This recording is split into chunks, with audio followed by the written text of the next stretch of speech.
Welcome back to another video. मैं हूं यूजे और गाइस आज मैं आ गया हूं पॉपी प्लेटाइम चैप्टर 3 के मेन एंटागोनिस्ट कैटनैप की पूरी कहानी के साथ, इसके बचपन से लेके इसके बुढ़ापे तक। अरे मतलब इसकी क्रिएशन से इसकी डेथ तक की स्टोरी। इसको क्यों मारा? इसने क्या किया है? हाँ गाइस, मेरे दिमाग में भी ना यही सवाल आया था, क्योंकि वो कैटनैप तो प्रोटोटाइप को अपना सुपर हीरो, अपना गॉड मानता था, बट फिर भी उस प्रोटोटाइप ने कैटनैप को मार दिया। बट आज ना तुम्हें इस वीडियो में उस क्वेश्चन का आंसर भी मिल जाएगा। अभी मजा आएगा ना भिड़ो। तो गाइस इसलिए वीडियो को एंड तक जरूर देखना। बाकी तुमने अगर मेरी पॉपी प्लेटाइम चैप्टर 3 की फुल स्टोरी एक्सप्लेन्ड वाली दोनों वीडियोस नहीं देखी हैं, तो पहले वो देखो, खाली स्टोरी समझ नहीं आएगी।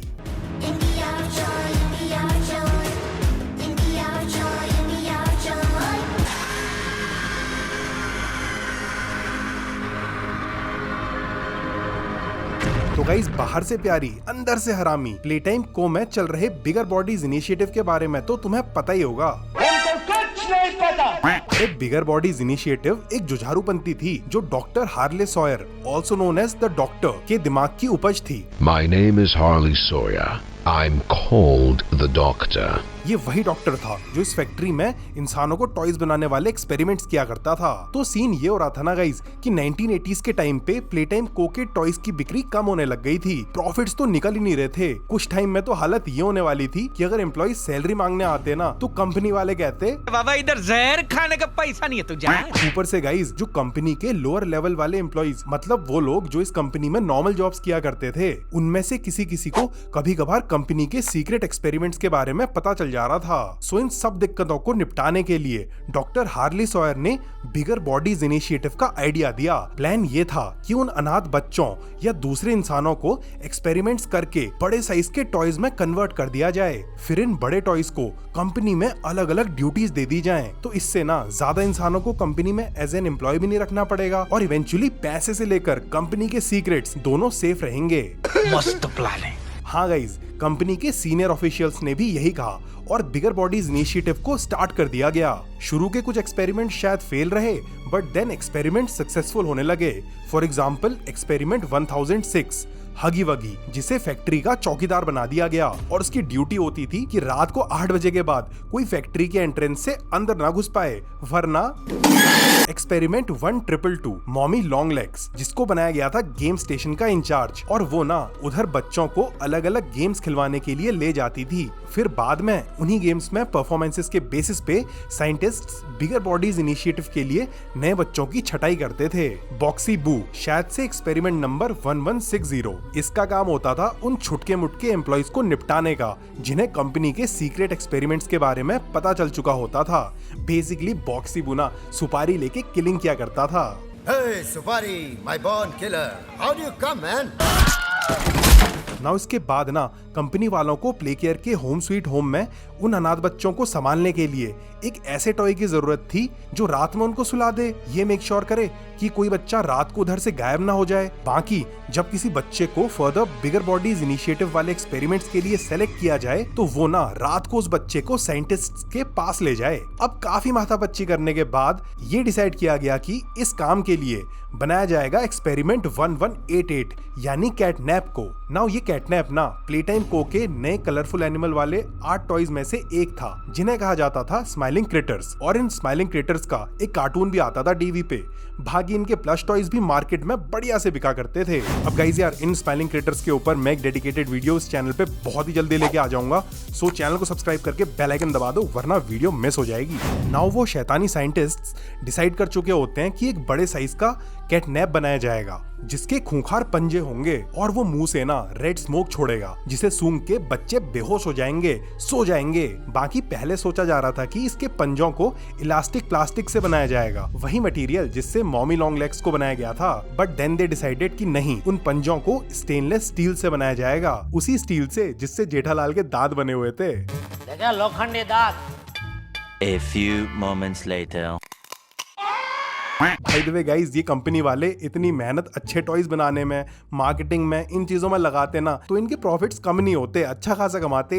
पूरा फोकस तो इन्होंने राक्षसों जैसे मॉन्स्टर टॉयज बनाने में लगा दिया, फिर कह रहे प्रॉफिट नहीं आ रहे। बात तो सही है। नाउ गाइस, इस एक्सपेरिमेंट की डिटेल्स ना फाइनलाइज हो गई थी, बस अब जरूरत थी तो वो बच्चा सेलेक्ट करने की जिसके ऊपर एक्सपेरिमेंट्स करके उसे एक्सपेरिमेंट 1188 यानी कैटनैप बनाया जाएगा। तो इसके लिए ना गेम स्टेशन में अलग अलग गेम्स खिला के बच्चों की छटाई की गई और फाइनली 12 बच्चों की एक लिस्ट तैयार की गई जिनमें से एक को कैटनैप बनाया जाएगा। अब इनमें से ना 11 को तुम भूल जाओ, याद रखो थियोडोर ग्रैम्बेल उर्फ थियो को। सो थियो ना उस टाइम पे 7 साल का एक छोटा बच्चा था जो थोड़ा सा गोरा था, उसके कर्ली ब्राउन हेयर थे, बाकी इसकी आईज का कलर ना ब्राउन था। अब गाइस, एक रात की बात है जब थियो होम स्वीट होम में सोया होता है तो उसे ना अपने बेड के नीचे से एक आवाज आती है जो होती है प्रोटोटाइप की, और वो प्रोटोटाइप ना चुपके से अपने कंटेनमेंट से भाग के प्ले केयर के इस होम स्वीट होम में थियो के बिस्तर के नीचे आके छुप गया होता है। अब प्रोटोटाइप तेज तो बहुत था, सो वो ना थियो से दोस्ती कर लेता है, उससे कहता है कि वो उसका दोस्त है, बाकी जो इधर बड़े लोग हैं ना वो सभी गंदे हैं। जो बात ना गाइस बहुत हद तक ठीक है, मतलब जो लोग एक्सपेरिमेंट्स करते थे वो तो गंदे थे और जो इधर टॉप के ऑफिशियल्स थे वो भी गंदे ही थे, बट कई सारे एम्प्लॉइज तो इधर अच्छे ही थे। अब उन्हें क्या पता गाइस कि इधर क्या कांड चल रहे थे। अब धीरे धीरे उन दोनों की दोस्ती और भी गहरी हो जाती है और प्रोटोटाइप ना अब थियो से अंट चीजें भी कराने लग जाता है, कभी उससे फाइल्स चुराने को कहता है, कभी उससे कुछ चीज खराब करने के लिए कहता है और थियो उसकी बात मानते रहता है। बट बेचारा थियो था तो एक बच्चा ही, सो वो कई बार ना पकड़ा भी जाता है, पर स्टाफ वालों के हर बार पूछने पे कि बेटा तूने ऐसा क्यों किया, वो कहता है कि उसके दोस्त ने उसे ये आइडिया दिया। कौन दोस्त? एक इमेजिनरी दोस्त जो एग्जिस्ट ही नहीं करता है, क्योंकि थियो ने भी कभी प्रोटोटाइप को नहीं देखा था गाइज, उसे तो बस एक आवाज आती थी। बाकी स्टाफ वालों को भी क्या पता कि वो दोस्त तो प्रोटोटाइप था जो अपनी कंटेनमेंट से चुपके से निकल के थियो से बात करने के लिए आया करता था। ना गाइस, कुछ टाइम तक ना ऐसे ही चलता रहा और वो स्टाफ वाले ना इस थियो से काफी परेशान रहने लगे। अब एक दिन की बात है, मार्क स्मिथ नाम का एक मेंटेनेंस टेक्नीशियन रिपोर्ट करता है कि 2 ग्रैब पैक 2.0 और 2 ग्रीन हैंड अटैचमेंट्स चोरी हो गई हैं और इन्हें लास्ट टाइम उस सुबह स्कूल के रूटीन मेंटेनेंस के लिए यूज किया गया था। तूने चोरी किया ना? रवि साले। यस गाइज, ये प्रोटोटाइप ना कुछ खतरनाक कांड करने की प्लानिंग कर रहा होता है जिसके लिए उसने ये ग्रैब पैक्स और ग्रीन हैंड्स चोरी करे या करवाए होते हैं। नाउ सीन ये था कि प्ले केयर से बाहर जाने का एक इमरजेंसी एग्जिट हुआ करता था और प्रोटोटाइप का प्लान ये था कि इन चोरी किए हुए ग्रैब पैक्स से वो उस इमरजेंसी एग्जिट वाले मेंटेनेंस डोर को खोल देगा और उधर से प्ले केयर के सभी बच्चों को भगा देगा कहीं दूर, जहां वो उन शैतान साइंटिस्ट से सेफ रहें।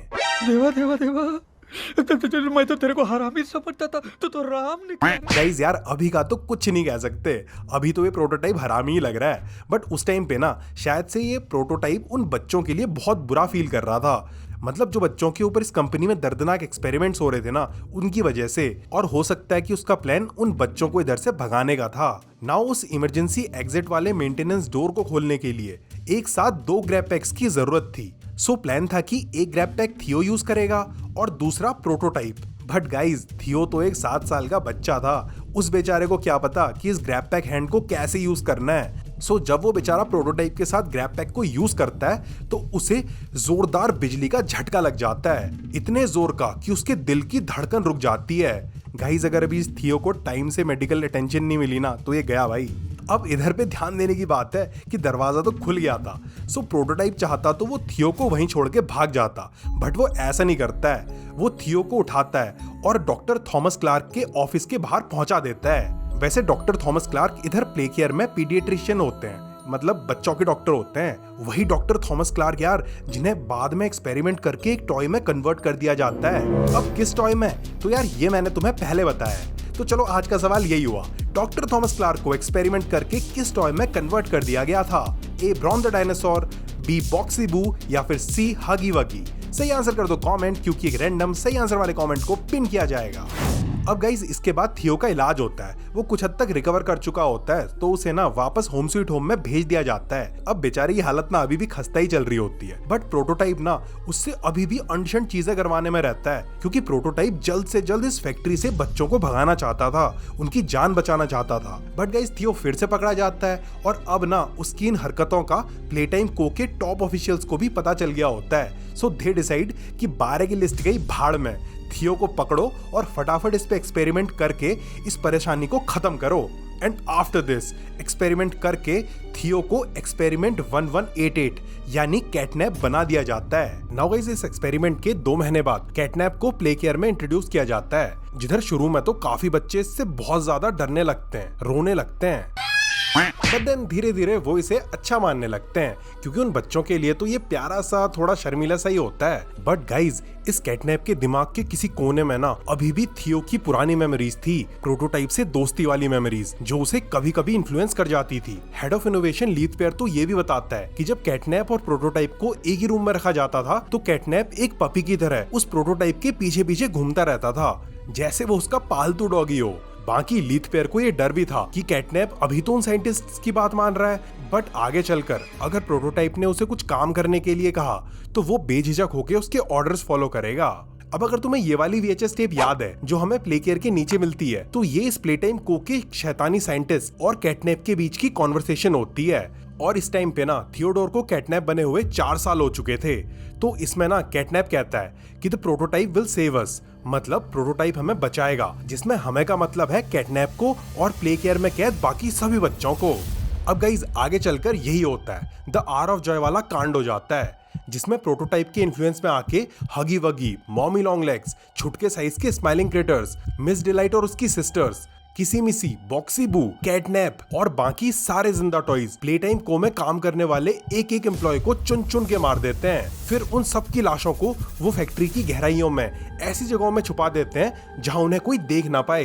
बाकी हमारी तरह उन जिंदा टॉयज को खाना पीना तो चाहिए था, सो वो ना उन बॉडीज को ही खाने लगते हैं। अब इसके बाद ना उस प्लेटाइम कंपनी में प्रोटोटाइप का एक छत्र राज हो जाता है। कई सारे टॉयज उसके वफादार बन जाते हैं, कोई डर के मारे बन जाता है तो किसी को इस प्रोटोटाइप में अपना लीडर दिखने लगता है। अब इन सब में से प्रोटोटाइप का सबसे ट्रस्टेड और वफादार चेला होता है कैटनैप, जो उसका ऐसा भक्त होता है कि उसने प्ले केयर के नीचे वाली गुफाओं में प्रोटोटाइप का एक मंदिर, एक श्राइन जैसा स्ट्रक्चर बनाया होता है, जिधर जाके ना वो रोज माथा टेकता है। आप महान हैं, भगवान हैं, शक्तिमान हैं, आप निकोबार अंडमान हैं, बाबा।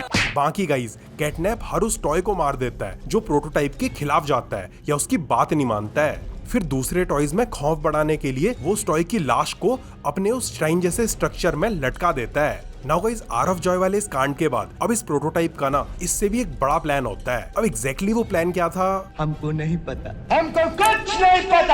वैसे आर ऑफ जॉय में मॉन्स्टर टॉयज ने बच्चों को नहीं मारा था, उन्हें प्रोटोटाइप ने ना कहीं सेफली छुपा दिया था, तो कहीं उसका प्लान उन बच्चों से रिलेटेड तो नहीं है। अब एग्जैक्टली वो प्लान क्या था गाइज, ये तो हमें चैप्टर 4 में पता चलेगा या उससे पहले भी चल सकता है, पर जब भी पता चलेगा ना गाइज मैं उसके ऊपर ना एक वीडियो लेके जरूर आ जाऊंगा। सो चैनल को सब्सक्राइब करके बेल आइकन दबा दो, वरना वो प्लान सबको पता चल जाएगा, बस तुम्हारी वीडियो मिस हो जाएगी।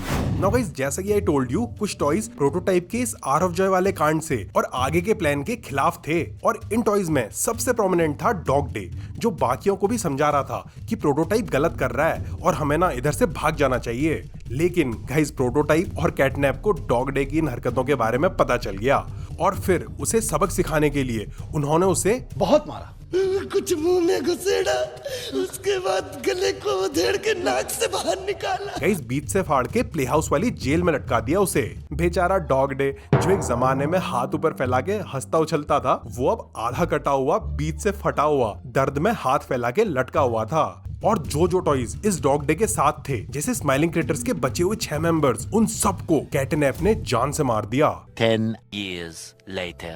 ना उसके बाद अब कहानी पहुंचती है 10 साल आगे, यानी 2005 में, जब से पॉपी प्लेटाइम चैप्टर 1 की मेन स्टोरी शुरू होती है। और उधर काम करने वाले एक एक्स एम्प्लॉय को ये चिट्ठी मिलती है जिसमें लिखा होता है कि अभी हम जिंदा हैं, आओ हमें बचा लो। ना उसके बाद हम इस पॉपी प्लेटाइम का पूरा गेम प्ले यही एक्स एम्प्लॉय का कैरेक्टर बन के खेलते हैं। और अगर तुमने हमारी वीडियोस देखी हैं तो यू नो कि मैं इस कैरेक्टर को छछुंदर कह के बुलाता हूँ, which might sound a little chindi, but मैं चाहे ये करूँ मैं चाहे वो करूँ, मेरी मर्जी। नाउ वो एक्स एम्प्लॉय यानी छछुंदर प्ले टाइम को में जाता है। चैप्टर 1 में हगी को पुल से गिरा के निपटा देता है। चैप्टर 2 में मॉमी लॉन्ग लेग्स को ग्राइंडर में घुमा के उसकी चटनी बना देता है। और फिर चैप्टर 3 में कैटनैप को जोरदार बिजली का झटका देके उसे जिंदा ही जला देता है। बट गाइज, जैसे चैप्टर 2 में मॉमी की डेड बॉडी को प्रोटोटाइप का वो हाथ अपने साथ ले जाता है, वैसे ही चैप्टर 3 में जल चुके ऑलमोस्ट मरने वाले कैटनैप की बची हुई जान को प्रोटोटाइप ले लेता है और फिर वो उसकी बॉडी को भी अपने साथ ले जाता है। दी एंड। अरे तू जा रही। अरे रुको, वीडियो भी खत्म नहीं हुई है। अब चलो जरा ये जानते हैं कि आखिर जिस प्रोटोटाइप को कैटनैप अपना भगवान मानता था, जिसकी वो रोज पूजा किया करता था, उस प्रोटोटाइप ने अपने सबसे फेवरेट चेले को क्यों मारा। तो इसके लिए ना गाइज जरा इस सीन को ध्यान से देखो। कैटनैप के झुलसने के बाद जब ऊपर से प्रोटोटाइप का हाथ आता है तो कैटनैप उसे देख के थोड़ा सा डर जाता है।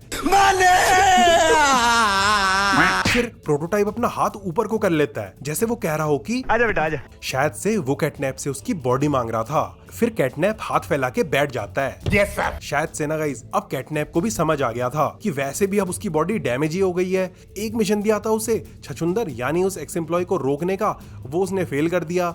सो इट्स बेस्ट कि वो चुपचाप प्रोटोटाइप को अपना देह समर्पित कर दे।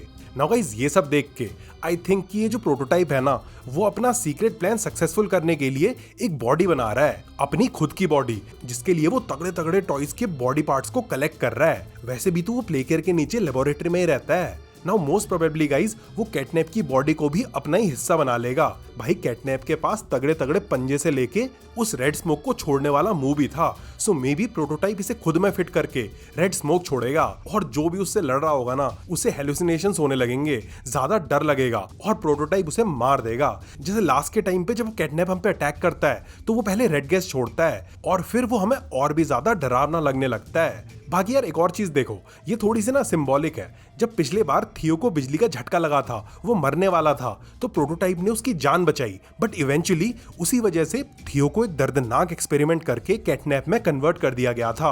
और प्रोटोटाइप तो खुद ही इस चीज से चिढ़ता था कि बेचारे बच्चों को वो शैतानी साइंटिस्ट्स टॉय में कन्वर्ट कर देते थे। इसलिए शायद से गाइस जब इस बार थियो को झटका लगा होगा तो प्रोटोटाइप ने सोचा होगा कि इट्स बेस्ट कि थियो को अब दर्दनाक जीवन से मुक्ति दे दो भाई। या तो ये चीज है गाइस, या फिर ये जो प्रोटोटाइप है इसने ना इंसानों से थोड़ी सी हरामी फंती भी सीख ली है। और जब तक कैटनैप यानी थियो की इसे जरूरत थी तो इसने उसे यूज किया, बट जैसे ही उसका काम निपट गया इसने उसे मार दिया। वैसे तुम्हें क्या लगता है गाइस, आखिर इस प्रोटोटाइप के कैटनैप को मारने का रीजन क्या रहा होगा? जरा कमेंट्स में तो बताओ। तो गाइस यार ये थी कैटनैप की पूरी स्टोरी, जो देखने में अगर तुम्हें मजा आया तो वीडियो को लाइक करो और जरा बताओ कि तुम और किस कैरेक्टर की फुल स्टोरी जानना चाहते हो। बाकी आज की वीडियो में इतना ही। Hope you enjoyed. Thanks for watching the video friends.